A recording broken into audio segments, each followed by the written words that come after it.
Well, bring them on. So how does this patent work, and how solid is it? Well, the patent covers the incorporation of wires in clothing. And you see how I have the wire through the lining here, and it controls the wires so they're not dangling free. That's basically what the patent covers. It is rock solid. It's actually recently gone through a complete re-examination process. And as a result, it's basically beyond reproach. I invite you and your attorneys to take a real hard look at it. In fact, we had recently litigated the patent, and as a result have 11 licensees of companies that feel that it is so strong they didn't think they could continue doing business without it. These companies include major players in the industry, including, and I've got to memorize this list, Under Armour, the North Face, Columbia, Ralph Lauren, among others, just to name a few. So to answer your question, the patent is broad and rock solid. Okay, so what are a couple companies that you're modeling yourself on that have been successful in this type of licensing model? Well, the most obvious company that we're modeling the tech brand on is Gore-Tex. Gore-Tex is an ingredient brand, tremendously successful. When you see the Gore-Tex name attached to a clothing garment, you know what it offers. It adds value. And that is our goal, is when you start to see the name technology-enabled clothing, you're going to know that that garment is designed to carry your electronic devices and incorporates this patented system. There are a number of other clothing companies as well that have this. I mentioned in my presentation Teflon, as well as Velcro. There's also YKK zippers. Everyone wants to make sure that their zipper is a YKK zipper because that speaks to quality. Outside of the clothing world, there's a model for this as well. We all are familiar with Intel Inside. You want the Intel chips. People are going to start to demand tech in their clothing. And it's another reason why you're going to want, for clothing companies too, to convince their consumers to buy the newest model. Everybody owns a North Face or other jacket, and it's doing fine, especially in this economy. There's no reason to replace it, but you can imagine this, a commercial showing someone interacting with their technology and working with their headphones and saying that this year's model of the North Face jacket is not only going to keep you warm and dry and good looking, but it incorporates this great new feature called technology-enabled clothing. And that's really what it's all about, is helping these clothing companies at the point of purchase to convince that customer to make a purchase and to differentiate their products from all the other products that are out there that don't incorporate this. How are you going to use the money?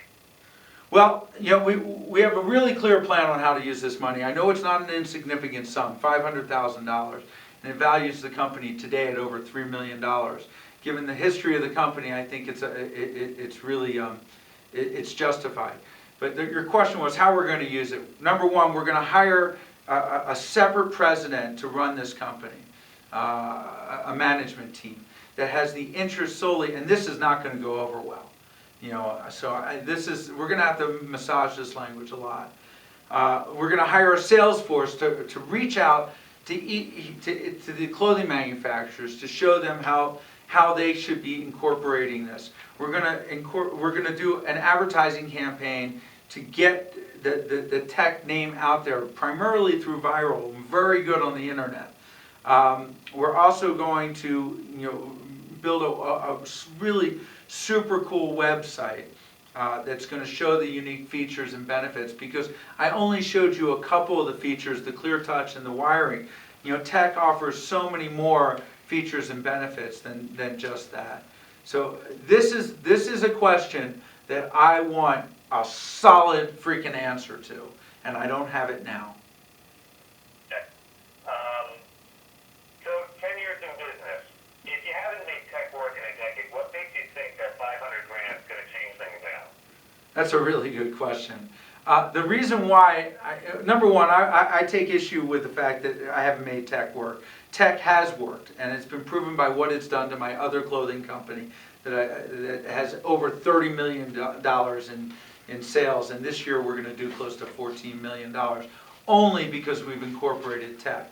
It was a change of focus to focus on what was providing a steady revenue stream.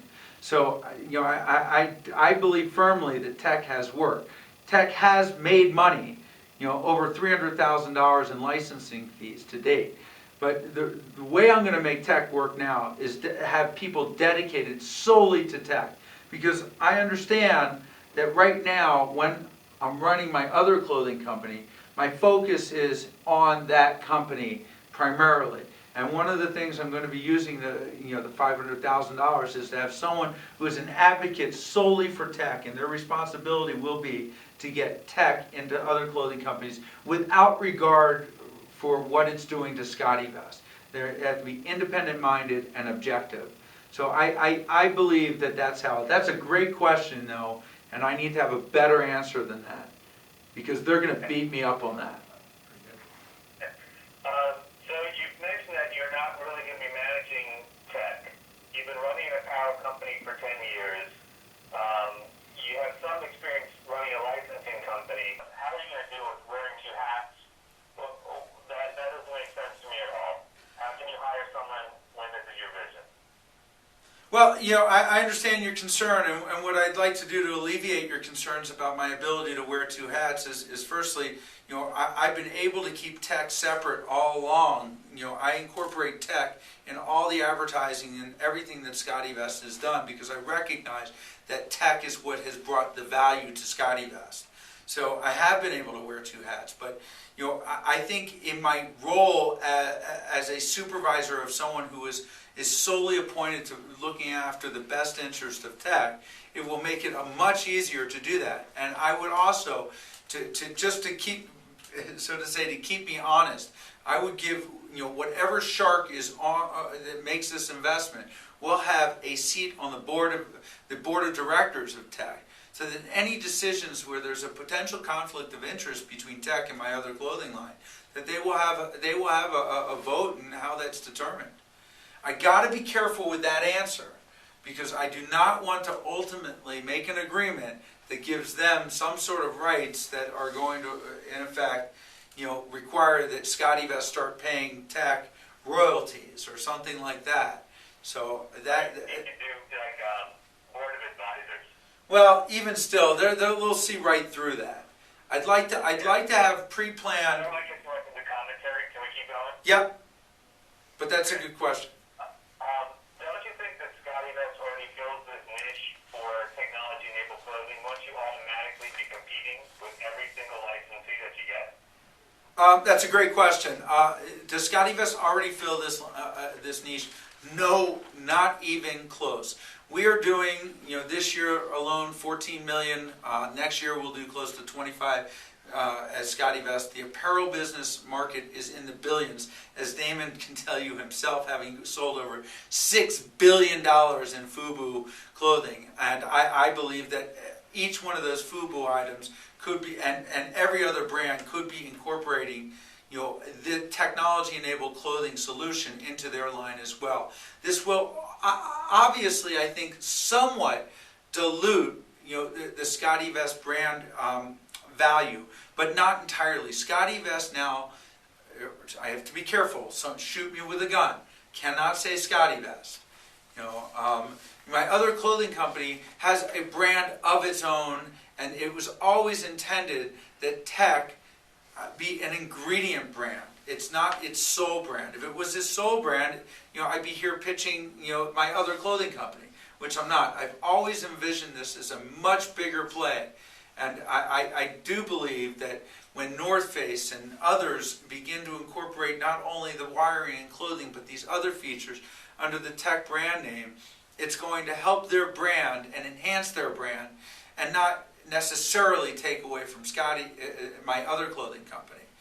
But for these reasons that we're discussing right now, that's why I believe that tech deserves someone at the helm that is solely focused on what's in the best interest of tech and making tech as viable. I think tech, as successful as SCOTTeVEST is, shoot me in the face, as successful as my other clothing company is, tech has the potential of being on a factor of 1 million times more successful. We're not talking about $100 million opportunity. We're talking about $1 billion opportunity for what tech can do for other clothing brands and not just one. And that's always been my vision. Tech But will... technically, why aren't you spending 100% of your time on tech right now? That's a good question. I told you I was going to make it tough. No, I know that. I knew that. And we have to prepare. You know, I don't have a good answer for that right off the cuff. I mean, I can come up with one. You want me to answer?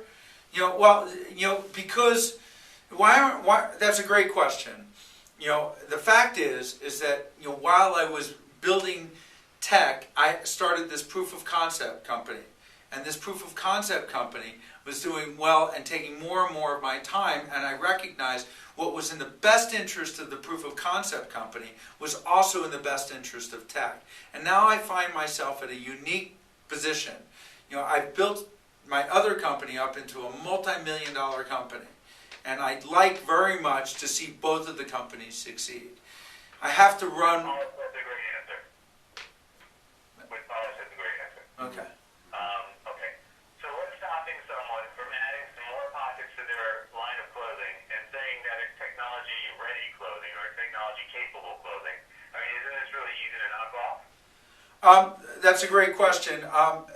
The fact of the matter is, as many of you know, that for the most part, you know, it's pretty commonplace for clothing companies to knock off other clothing companies, and there is no patented protection necessarily in a pocket unto itself. Although we do have a number of pockets that are unique enough that we do have patents applied for, including this underarm pocket that I might end up showing them. But the fact of the matter is, it's not just the patent or just a pocket. It's the configuration of the pockets together with the patented wiring system, which no one can do legally without a license from me. So much so that these 11 other major clothing companies, you know, felt the need to get this license, and other clothing that's coming out now, which are clearly knocking off some of my pockets, are not incorporating the wiring system because they're concerned about the patent. It's really, how do you convey, you know, it's just Gore-Tex, perfect example. You know, many other companies are doing waterproof, breathable clothing, but people still come to insist upon Gore-Tex because it's built up, you know, a reputation. People know what it stands for. Gore-Tex, a lot of people don't know this necessarily, but Gore-Tex, in order to get Gore-Tex, you have to pass this rigorous system on terms of other features and benefits in that product, including stitch counts and things like that. I'm flubbing up this answer big time. They're going to cut me off. But this is an important question, and it's, I think what I need to dovetail into is, you know, technology-enabled clothing isn't just about pockets. It's not just about a patent. It's a combined approach. First and foremost, it is in 3 simple words, technology-enabled clothing. In the registered trade name, there is serious value there. Tech, it sounds cool. It conveys to people that there's something different about this clothing than anyone else. Yeah, anyone else can throw 20 pockets on their clothing line, but they're going to have a hell of a time trying to explain to their customers why these pockets are so uniquely designed for technology. The registered trade name that we have, you know, unto itself says that. Number 2, patent. They cannot incorporate wires in clothing in a simplified manner without a license. Number 3, what we've learned about clothing and pockets and weight management and magnetic closures and not layering pockets and, you know, deep pocket designs, you know, are beyond anything else. I know this because our factories, you know, require a detailed set of specifications and drawings to deal with each of these pockets. I mean, this is not easy. It might look easy, but to design this pocket here so that this pocket doesn't interfere with it is not just a matter of just putting pockets on top of pockets. We've learned this through 10 years of designing pockets and refining them. Now, can someone just knock this off as it is without the pocketing, without the wiring system? My lawyers would take issue with that because we think we have coverage in trade dress and we're going to go after it. But it's much more than that. And if you're thinking about this opportunity as just that, then it's much more. And I'll refresh your recollection. In last season, you funded these 4 companies: Hillbilly, blah blah blah blah blah blah blah blah blah. Each one of these companies, someone could have knocked off that very same idea, and called it something slightly different. But you felt strongly enough that those companies were valuable. In my case, not only do we have a great registered brand name, technology-enabled clothing, tech, not only do we have a history, not only do we have 11 licensees, but we have a rock-solid patent to go along with it. So, put that in your pockets. Is it a global patent? What's that? Is it a U.S. or a global patent? It is a U.S. patent only. We do not have international rights to the patent. So you use Gore-Tex and Velcro as examples of similar products or concepts, but these things are really specialized materials. They're not just intellectual property. How can you say that you're an ingredient brand just like them when your entire business centers are in a little hole and a loop of elastic? Well, I disagree. I mean, if you bring Gore-Tex down to its constituent parts, I mean, what is Gore-Tex other than a lamination on the back of fabric that a number of other companies to this day are competing against, and perhaps do it just as well. I mean, ours is a design and utility patent, and as I've tried to explain, it's not just the patent protection that we have here.